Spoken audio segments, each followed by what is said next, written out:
कहानी की शुरुआत होती है अमर से। अमर टैक्सी से रेलवे स्टेशन जा रहा है। सेना के जवान उसकी आईडी चेक करते हैं। अमर उन्हें बताता है कि वो ऑल इंडिया रेडियो के लिए काम करता है और बैरिक्स वैली एक्सप्रेस पकड़ने जा रहा है। सेना के जवान टैक्सी की डिक्की चेक करते हैं। अमर अपने ड्राइवर से पूछता है कि क्या उसकी डिक्की में बम तो नहीं है। ड्राइवर हल्की मुस्कान से कहता है कि बम तो यहाँ से 10 किलोमीटर दूर मिलेगा। और इसी के साथ शुरू होती है फिल्म दिल से। अमर रेलवे स्टेशन पहुँचता है। रेलवे स्टेशन बिल्कुल खाली है। अमर की ट्रेन 8 घंटा लेट है। अमर ट्रेन की इंतज़ार में ठिठुरते ठंड में बैठ जाता है। पास के ही बेंच पे कोई काला शॉल ओढ़े लेटा हुआ है। अमर उससे बार बार माचिस मांगता है, पर वो कोई जवाब नहीं देता। अचानक तेज हवा बहती है और अमर देखता है एक खूबसूरत लड़की शॉल ओढ़े ठिठुरते ठंड में लेटी हुई थी, जिसे अमर आदमी समझकर माचिस मांग रहा था। अमर उसकी खूबसूरती देखकर हक्का बक्का रह जाता है। अमर उस लड़की के पास जाता है और उससे कुछ बात करने की कोशिश करता है, मगर वो लड़की चुपचाप बैठी रहती है। अमर उससे मीठे मजाक करता है।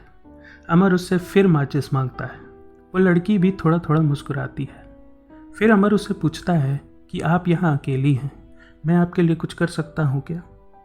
वो लड़की जवाब देती है, 1 कप गरम चाय। ट्रेन की मधुर सीटी बैकग्राउंड में बजनी शुरू होती है और अमर के इश्क का सफ़र शुरू होता है। अमर भागता हुआ चाय के स्टॉल पहुँचता है और चाय वाले बाबा को 2 बढ़िया स्पेशल चाय बनाने को कहता है। मगर अमर जब चाय लेकर उस लड़की के पास आता है, तब वो देखता है कि वो लड़की अपने कुछ रिश्तेदारों के साथ ट्रेन में बैठ रही है। चलती ट्रेन में बैठी उस लड़की को अमर आवाज़ देकर पुकारता है और वो चौंक कर अमर की तरफ एक नज़र देखती है। अमर अकेला स्टेशन पर बरसती बारिश की बूंदों में खुद से ये कहता है कि शायद ये दुनिया की सबसे छोटी प्रेम कहानी होगी। अमर अपने इश्क के पहले मुकाम दिलकशी को हासिल कर चुका है। अब वो एक आशिक है। उसकी आशिकी का सफ़र किसी ट्रेन की सफ़र की तरह चल पड़ा है। पूरी दुनिया अब छैया छैया है। अमर अपने नेक्स्ट स्टॉप असम के हाफलंग पहुंचता है। अमर को रिसीव करती है स्टेशन डायरेक्टर। अमर एक ज़िद्दी किस्म का आदमी है। वो अगर कोई ज़िद ठान ले तो उसे पूरा करके ही छोड़ता था। अमर असम के आम लोगों से उनकी प्रतिक्रिया पूछता है। अमर उनसे पूछता है कि आज़ादी के 50 साल बाद उन्हें कैसा महसूस हो रहा है। कुछ लोग सरकार से नाराज़ होते हैं, कुछ लोग भ्रष्टाचार से नाराज़ हैं, तो कुछ लोग सकारात्मक भी हैं। मगर अमर यही रुकने वाला नहीं था। अमर अपने दोस्त शुक्ला जी के साथ आतंकवादियों से मिलने का इंतज़ाम कर लेता है। ये बात जब स्टेशन हेड को पता चलती है तब वो बहुत नाराज़ होती है। मगर तभी अमर को फिर वही लड़की नज़र आती है जिसे उसने स्टेशन पर देखा था। अमर भागता हुआ उसके पास आता है और उसे कहता है कि मुझे आपको एक चीज़ देनी है, 1 कप गरम चाय। मगर वो लड़की अमर को पहचानने से इनकार कर देती है। अमर उसे याद दिलाने की कोशिश करता है, फिर भी वो अमर को पहचानने से इनकार करती है। अमर हैरान हो जाता है, मगर अमर ज़िद्दी है। जब वो लड़की बस पे बैठ रही होती है तभी अमर उसे ज़ोर से आवाज़ देकर पुकारता है, ठीक उसी तरह जिस तरह उसने स्टेशन पर पुकारा था। वो लड़की भी अमर की आवाज़ सुनकर चौंक कर अमर को एक नज़र देखती है, ठीक उसी तरह जिस तरह उसने स्टेशन पर देखा था। अमर के चेहरे पर मुस्कान खेल उठती है। अमर मस्तानों की तरह सड़क पर नाच उठता है। अमर का पुकारना और उसका पलट कर देखना शायद दोनों के दिलों के जुड़ाव का पहचान था। अमर अपने काम पर लौटता है। अमर और शुक्ला जी उल्फा आतंकवादियों के ठिकाने पर जाते हैं, जहां वो अपनी आंखों से आतंकी ट्रेनिंग देखते हैं। अमर उन आतंकवादियों के कमांडर का इंटरव्यू लेना शुरू करता है। सवाल पूछते पूछते अमर उनसे कहने लगता है कि उन लोगों ने छोटे छोटे बच्चों के हाथों में हथियार डाल दिए। कमांडर नाराज़ होकर इंटरव्यू बंद कर देता है। अमर एक साहसी आदमी भी था। उसके पापा आर्मी में बड़ी पोस्ट पर थे और शहीद हुए थे। अमर को आतंकवादियों का खौफ नहीं था। अमर रेडियो स्टेशन पर अपना एक अलग प्रोग्राम चलाता है। अमर अपनी कहानी को नरेट करता है कि कैसे वो स्टेशन पर एक खूबसूरत लड़की से मिला। शहर के किसी कोने में बैठी वही खूबसूरत लड़की अमर की कहानी को रेडियो में सुन रही है। उसके चेहरे पर थकावट और तनाव है। शायद वो अमर से डर रही है। अगले दिन किस्मत के खूबसूरत इत्तेफाक से अमर उसी खूबसूरत लड़की से डाकघर में मिलता है। अमर इस बार कहता है कि तुम मुझे जानती हो मगर पहचानने से इनकार कर रही हो। उस लड़की का नाम है मेघना। मेघना अमर से ज़ोर देकर गुजारिश करती है कि मेरा पीछा करना बंद कर दो प्लीज़, मगर अमर अपनी ज़िद पर अड़ा रहता है। अमर मेघना का पीछा करते करते उसके घर पहुंच जाता है। मेघना अमर को देखकर डर जाती है।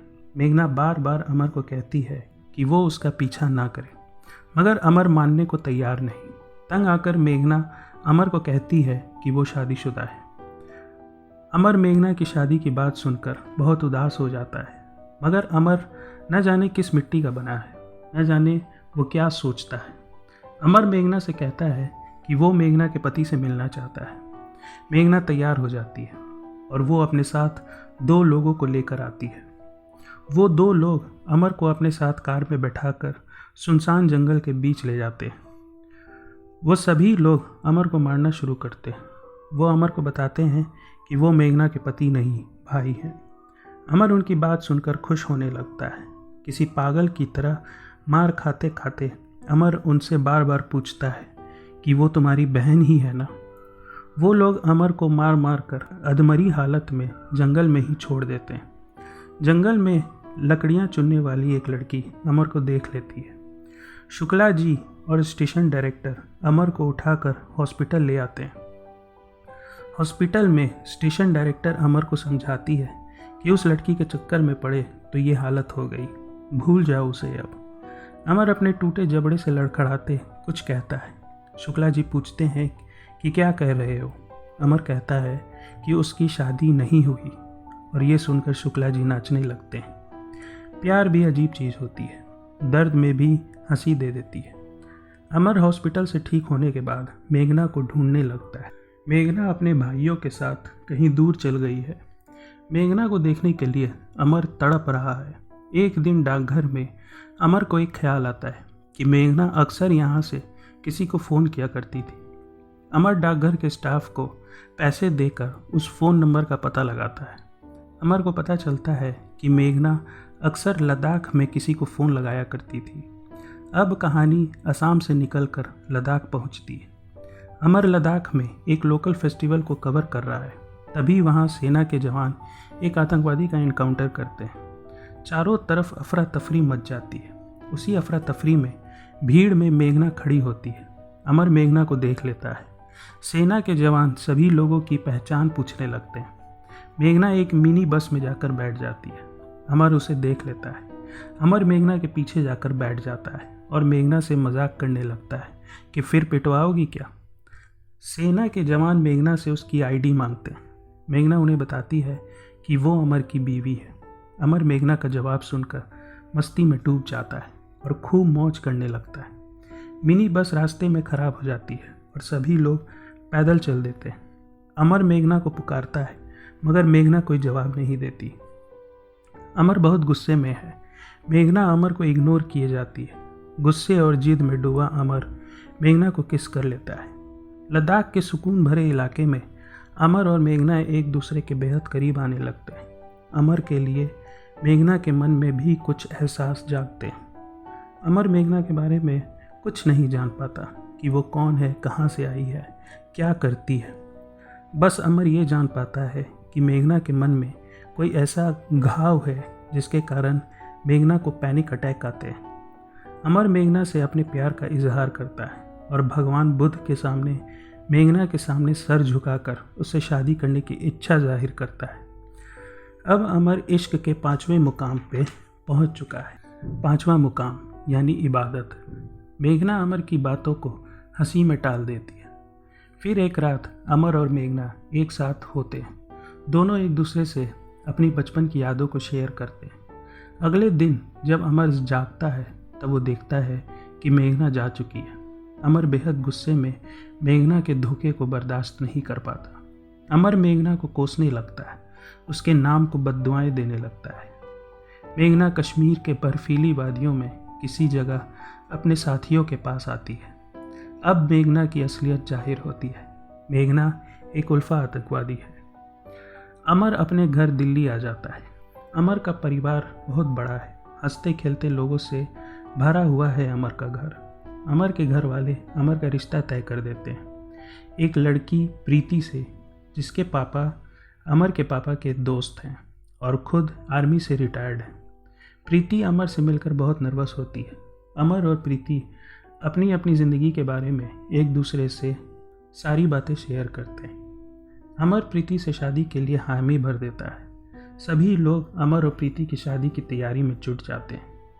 उधर मेघना और उसके साथी कोई बड़ा आतंकवादी हमला करने की प्लानिंग में है, मगर उनका प्लान फेल हो जाता है जब उनका एक साथी जहर खाकर मर जाता है।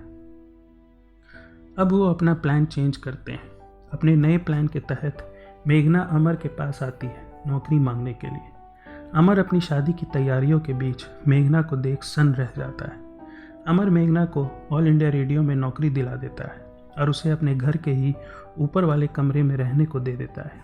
अमर अपनी उम्मीदों में मेघना के बार बार करीब आने की कोशिश करता है। दिल्ली पुलिस सतर्क हो जाती है। किसी आतंकवादी हमले के शक से पुलिस चांदनी चौक में एक घर में तलाशी लेती है। उस घर में बम विस्फोट होता है। अब दिल्ली पुलिस कोई कसर नहीं छोड़ेगी। अपनी तफ्तीश में दिल्ली पुलिस अमर को पूछताछ के लिए बुलाती है। पुलिस अमर को कुछ तस्वीर दिखाती है। उन तस्वीरों में जो आदमी होता है उसे अमर ने मेघना के साथ देखा था। अमर पुलिस स्टेशन से निकलने के बाद मेघना के पास जाता है। अमर का शक सही निकलता है, मेघना एक आतंकवादी है। मगर इससे पहले कि अमर मेघना को रोक पाता, मेघना के साथी अमर को अगवा कर लेते हैं। वो लोग अमर को खूब मारते हैं, मगर अमर उनके चंगुल से बच निकलता है। अमर लहू लुहान मेघना के पास आता है और मेघना को अपनी बाहों में ले लेता है। मेघना अपने जिस्म में बम पहन कर आई थी। बम फट जाता है और अमर अपने इश्क के 7वें मुकाम मौत को हासिल होता है और दिल से फिल्म खत्म होती है।